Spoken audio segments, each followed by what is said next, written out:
जितनी किसान की आमदनी इस वक्त समाप्त हुई है, चाहे वो सब्जी का किसान हो, फल का किसान हो, फूल उगाने वाले किसान हो, पोल्ट्री के किसान हो, दुग्ध उत्पादन पशुपालन वाले किसान हो, आदरणीय मोदी जी बिल्कुल बर्बाद हो गए हैं। उन्हें सख्त आवश्यकता है एक सहायता की। इसके लिए मैंने एक बहुत बढ़िया सुझाव दिया था और लिखित में भी जो आपकी वेबसाइट है उसके माध्यम से आपको भेजा था पहले। उसमें हमने ये कहा था कि यदि हम पीएम किसान योजना की राशि को 6,000 रुपये से बढ़ा करके 24,000 रुपये कर देते हैं, क्योंकि इसके तहत लगभग 9 करोड़ किसानों का अभी तक रजिस्ट्रेशन हुआ है और इस धनराशि का पूरा बजट 2.2 लाख करोड़ के आसपास आएगा। 75,000 करोड़ रुपए का हम इसमें से पहले ही प्रावधान इस बजट में कर चुके हैं। तो लगभग 1.5 लाख करोड़ के आसपास का हमें अतिरिक्त खर्चा इसमें वहन करना पड़ता। ये राशि कितनी बड़ी है? ये राशि इतनी ही बड़ी है जो पिछले सितंबर में कंपनियों का इनकम टैक्स 30% से घटा करके 22% कर दिया गया था। उसमें भी सरकारी खजाने पर लगभग 1.5 लाख करोड़ रुपए का बोझ पड़ा था। छोटी राशि है, 1.5 लाख करोड़ की बहुत बड़ी राशि नहीं है। हमारी जीडीपी लगभग 200 लाख करोड़ की है। हमारा बजट 30 लाख करोड़ रुपए से ज़्यादा का है।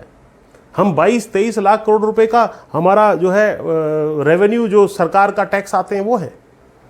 तो वो पैसा यदि खर्च कर दिया जाता और वो 9-10 करोड़ किसान परिवारों पर पहुंचता, 24,000 रुपये प्रति किसान परिवार, तो उससे तुरंत इकोनॉमी में एक मांग जनरेट हो सकती थी।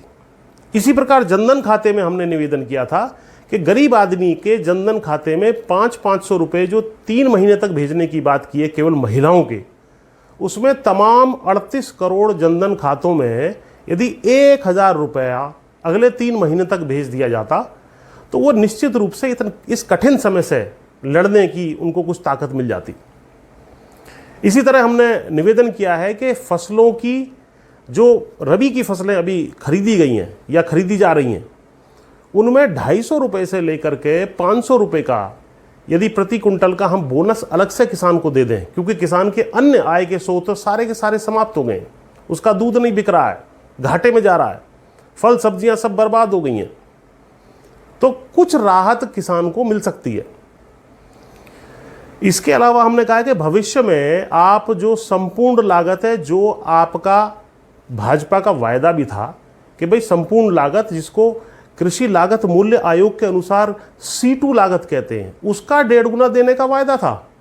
वो 2014 से ही दिया जाना चाहिए था, लेकिन आज तक उसका जो है वो चीज़ किसान को नहीं मिली है।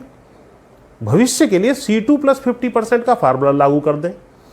ये जो फसलें अभी आई हैं इनके ऊपर 250 से 500 रुपये का बोनस दे दें, तो किसान के पास जो बिल्कुल मरणासन स्थिति में आदरणीय मोदी जी है, कुछ धन पहुंच जाएगा। इसी प्रकार दूध से, पशुपालन से 1/3 आमदनी जो है किसान की होती है कृषि क्षेत्र में। हमने निवेदन किया है, आपको लिख करके भी भेजा है, कि फरवरी में जिस रेट पर दूध बिक रहा था किसान का, उस रेट पर सरकारी, सहकारी एवं प्राइवेट डेयरियों को आदेशित किया जाए, उस रेट पर दूध को खरीद लिया जाए और उसका वितरण गरीबों में, बच्चों में, मरीजों में, अस्पतालों में, क्वारंटाइन सेंटर में किया जाए।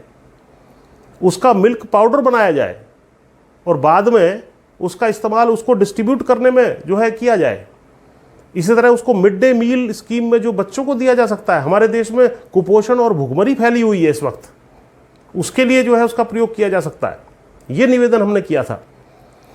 तो ये तमाम निवेदन हमने इसलिए किए थे। इसी प्रकार एक किसान क्रेडिट कार्ड है, उसमें आपकी जेब से कोई खास खर्चा नहीं होना था।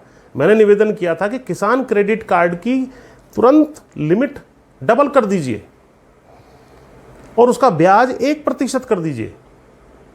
इससे तुरंत एक धन का प्रवाह ग्रामीण क्षेत्रों में हो जाएगा।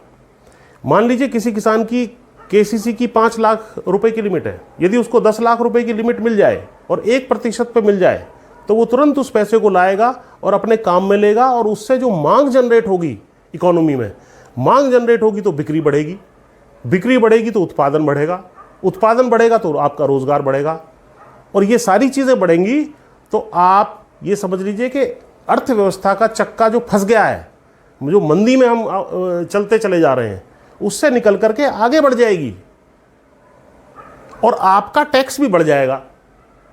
ये मांग हमने की थी। इसी प्रकार जो रिवर्स माइग्रेशन, यानी कि शहरों से गांव की तरफ लोग गए हैं, पहले ही वहाँ 70% आबादी हमारी ग्रामीण क्षेत्रों में बस रही थी, आज की तारीख में लगभग 75 से 80% आबादी जो है गाँव में बस रही है। उसके लिए हमने रोजगार के लिए निवेदन किया था कि आपकी एक बड़ी अच्छी योजना पीएम ग्रामीण सड़क योजना है, पीएम आवास योजना है, इनके दोनों के 19,500 करोड़ रुपए के इस वर्ष के बजट हैं, इनको तत्काल डबल कर दिया जाए तो उन लोगों को जो गांव में पहुंच गए हैं यहां से, उनको रोजगार मिल सकेगा और ग्रामीण क्षेत्रों में आवास की कमी, सड़कों की कमी, ये भी दूर हो सकेगी। आपने जो मनरेगा का बजट है वो 61,500 करोड़ से बढ़ा करके 40,000 करोड़ रुपया और बढ़ा दिया है, इसके लिए हम आपको साधुवाद देते हैं। तो ये तमाम मेजर्स यदि हम ले लें तो एक धन का प्रवाह, और इसमें 20 लाख करोड़ रुपया भी खर्च नहीं होगा, कम पैसे में ही आपका काम चल जाएगा। आशा है इस संदेश का असर सरकार पर होगा और गरीब, मजदूर, किसान, श्रमिक, प्रवासी जो बिल्कुल मरणासन्न स्थिति में आ गए हैं, उनकी भलाई के लिए सरकार कुछ वास्तविक और ठोस कदम उठाएगी।